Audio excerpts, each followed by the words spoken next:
Buonasera e benvenuti all'edizione pordenonese del telegiornale di Telefriuli. Partiamo dalla cronaca. La polizia di Pordenone ha indagato due fratelli, uno dei quali residente in provincia di Udine, trovati in possesso di contanti prelevati con una carta PostePay rubata a una signora di Porcia.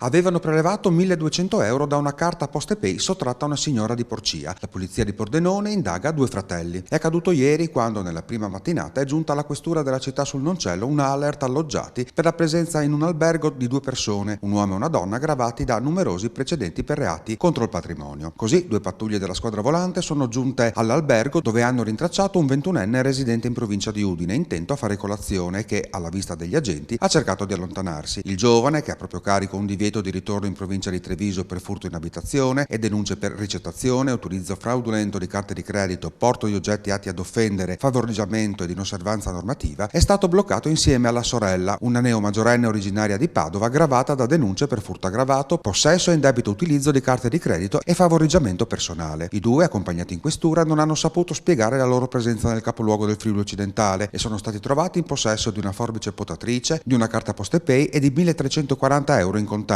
oltre a un attrezzo per la rimozione delle placche anti-taccheggio custodite nella loro automobile. La carta è poi risultata appartenere a una signora di Porcia che il giorno prima aveva subito sulla propria autovettura il furto della borsa. Dagli accertamenti è risultato che tra il 2 e il 3 marzo con la carta erano stati effettuati a Pordenone due prelievi di 600 euro ciascuno, restituiti insieme alla PostePay alla legittima proprietaria. I due giovani sono stati indagati in stato di libertà per utilizzo fraudolento di carta di credito, ricettazione, possesso ingiustificato di arnesi atti allo scasso e sanzionati con una multa di 400 euro ciascuno per la normativa anti-Covid. Il questore della provincia di Pordenone, Marco Dorisio, ha disposto nei loro confronti l'allontanamento dal Friuli Occidentale per 3 anni con foglio di via obbligatorio, intimando loro di recarsi nei rispettivi luoghi di residenza. Ancora cronaca, i carabinieri della compagnia di Sacile hanno sanzionato 8 giovani militari della base USAF di Aviano che si intrattenevano fuori da un locale di Marsure senza rispettare le norme anti-Covid. Raffica di multe per alcuni militari della base USAF di Aviano, non rispettavano le misure anti-Covid. Avvertiti da una segnalazione pervenuta alla centrale operativa dei carabinieri della compagnia di Sacile, il 26 febbraio, poco prima delle 18, gli uomini dell'arma hanno sorpreso fuori da un locale pubblico di via Trieste a Marsure di Aviano 8 militari statunitensi, 6 uomini e 2 donne di età compresa tra i 24 e i 35 anni. Il gruppo si stava intrattenendo senza rispettare le norme relative al mantenimento delle distanze di sicurezza tra loro ed alcuni erano anche sprovvisti di mascherina. A ognuno è stata elevata una sanzione amministrativa, già versata dalla maggior parte del gruppo. Non sono state invece ravvisate violazioni nei confronti dei gestori del locale. E poco prima, in piazza Martiri Garibaldini a Caneva, i carabinieri impegnati in un posto di controllo alla circolazione avevano sorpreso una 30enne residente a Venezia che, a bordo della propria autovettura, stava violando il divieto di spostamento tra regioni, essendo in Friuli senza giustificato motivo. Alla donna, risultata dalla banca dati recidiva per la stessa violazione, è stata elevata una contravvenzione di 560 euro. Passiamo al consueto report sul coronavirus. Oggi in Friuli Venezia Giulia su 5.979 tamponi molecolari sono stati rilevati 393 nuovi contagi con una percentuale di positività del 6,57%. Sono inoltre 3.129 i test rapidi antigenici realizzati, dai quali sono stati rilevati 250 casi pari al 7,99%. I decessi registrati sono 10, uno dei quali in Friuli Occidentale. I ricoveri nelle terapie intensive sono 63, mentre quelli in altri reparti risultano 392. Dati comunicati dal vicegovernatore con delega alla salute Riccardo Riccardi, il quale ha annunciato che la prossima settimana l'azienda sanitaria del Friuli Occidentale partirà con le vaccinazioni a domicilio per circa 1 migliaio di over 80, chiamando a casa, spiega il vicegovernatore, di volta in volta chi è stato inserito nella lista in quei 7 giorni. Restiamo in tema di coronavirus. Vaccinare insieme a Confindustria Udine 40.000 persone in fabbrica ed eliminare gli infortuni sul posto di lavoro entro 2 anni. Sono gli obiettivi annunciati oggi dal presidente di Confindustria Alto Adriatico, Michelangelo Agrusti. Vaccinare 40.000 persone nelle fabbriche della regione e portare a zero entro 2 anni gli infortuni sul lavoro. Sono i 2 ambiziosi obiettivi annunciati oggi dal presidente di Confindustria Alto Adriatico, Michelangelo Agrusti. Per quanto riguarda il primo obiettivo, da raggiungere assieme a Confindustria Udine e con l'accordo delle sigle sindacali, all'inizio della prossima settimana sarà siglato il protocollo tecnico d'intesa con l'assessorato regionale alla salute per vaccinare i dipendenti delle fabbriche con vaccini che non esigono manipolazioni o che necessitino di una catena del freddo severa. Noi abbiamo fatto circa 70.000 tamponi e quindi parliamo a livello regionale, quindi crediamo di poter fare altrettanti vaccini. Intanto abbiamo ottenuto l'approvazione di questa operazione del commissario di governo e precedentemente avevamo già incontrato il vicepresidente assessore Riccardi, che aveva considerato positiva la nostra iniziativa per fare le stesse cose che abbiamo fatto nel momento in cui abbiamo fatto l'operazione tamponi e l'operazione vaccini antinfluenzali. Dalla prossima settimana saremo pronti a aver realizzato l'ingegneria di questa operazione ed essere pronti a vaccinare tutti i nostri dipendenti nelle fabbriche attraverso la cooperativa dei medici di base e la Croce Rossa. Altrettanto ambizioso il secondo obiettivo, da costruire assieme al servizio di prevenzione dell'azienda sanitaria Friuli Occidentale e i sindacati. Nessun morto per lavoro nelle nostre aziende, nelle nostre giunte, nei luoghi di lavoro entro 2 anni. Non solo, lavorare anche perché non si verifichino incidenti che non necessariamente portino alla morte ma creino situazioni di invalidità. Questo è un obiettivo ambizioso che cominceremo a mettere in atto non appena altri obiettivi prioritari che ci siamo dati come la vaccinazione all'interno delle fabbriche troveranno finalmente il loro compimento. E nella sede di Confindustria Alto Adriatico 6 aziende, 2 del Friuli Occidentale, 3 della provincia di Udine e 1 di Trieste, sono state premiate per l'introduzione di buone pratiche in tema di promozione della salute sui luoghi di lavoro.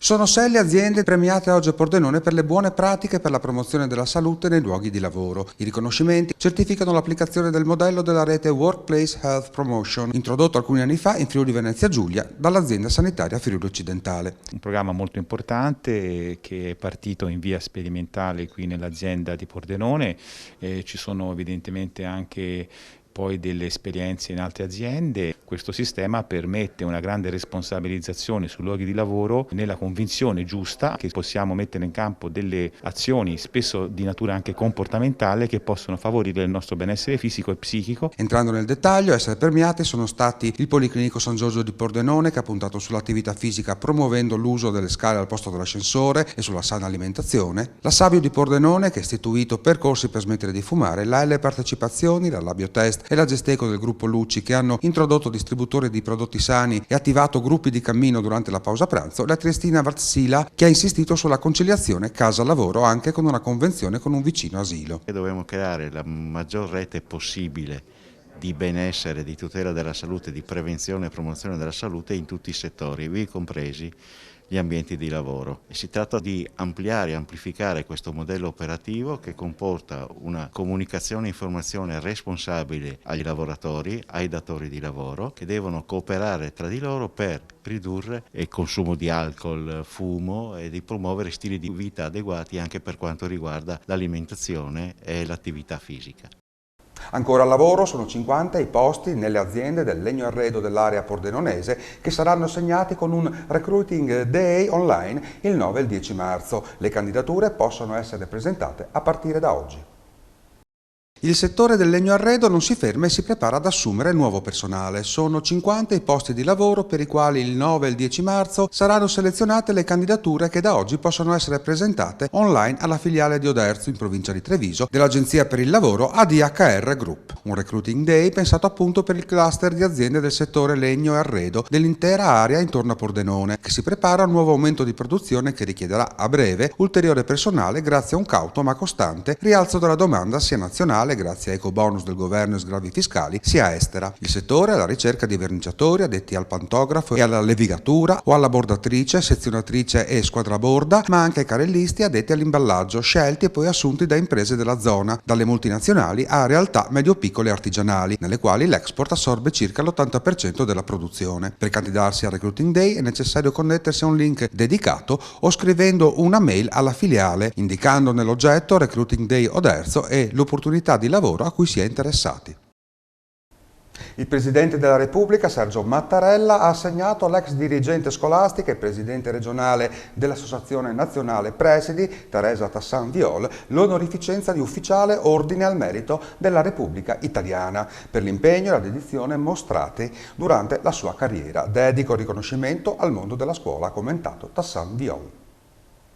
L'esemplarità delle scelte professionali ed umane, il senso di responsabilità che ha da sempre attraversato il suo impegno civile e sociale, la generosa dedizione verso tutti coloro che per ragioni diverse hanno incrociato il suo percorso di vita, siano essi colleghi, docenti, genitori o studenti. Sono queste le motivazioni con le quali il Presidente della Repubblica Sergio Mattarella ha conferito a Teresa Tassanviol, ex dirigente scolastica e Presidente regionale dell'Associazione Nazionale Presidi, l'onorificenza di ufficiale Ordine al Merito della Repubblica Italiana, assegnato per ricompensare benemerenze acquisite verso la nazione nel campo delle lettere, delle arti, dell'economia e nell'impegno di pubbliche cariche di attività svolte a fini sociali, filantropici e umanitari. Il riconoscimento, conferito lo scorso dicembre, è stato consegnato ieri durante una cerimonia presieduta dal prefetto di Pordenone, Domenico Lione. È una grande sorpresa, soprattutto un grande onore che il Presidente della Repubblica, Sergio Mattarella, ha voluto farmi, del tutto inaspettato e per quel che penso io anche forse immeritato. Sono molto grata per questo riconoscimento e che mi sento di considerare non tanto alla mia persona quanto al mondo della scuola in cui ho avuto la fortuna e l'onore di servire e di lavorare lungo tutta la mia carriera. Quindi è un riconoscimento, un'onorificenza che voglio condividere con tutte le persone generose, competenti, professionali che ho incontrato lungo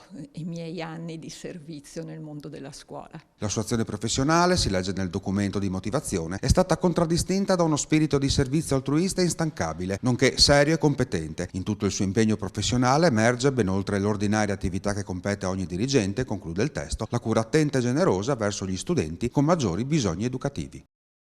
Chiudiamo con Pordenone. Sono cominciati i lavori preparatori per la svolta verde di Piazza 20 Settembre. Lo ha comunicato il sindaco Alessandro Ciriani sul proprio profilo Facebook. Come promesso, scrive il Primo Cittadino, realizziamo una zona con alberi e aiuole in un lato della piazza. In questo modo daremo un'anima alla piazza, conclude, coniugando il suo ruolo di palcoscenico di eventi con quello di luogo piacevole di socialità e relazioni. Per questa sera è tutto, l'appuntamento è per domani sempre alle 20:45. Vi lascio in compagnia di Economai FVG. Grazie di essere stati con noi, buona serata.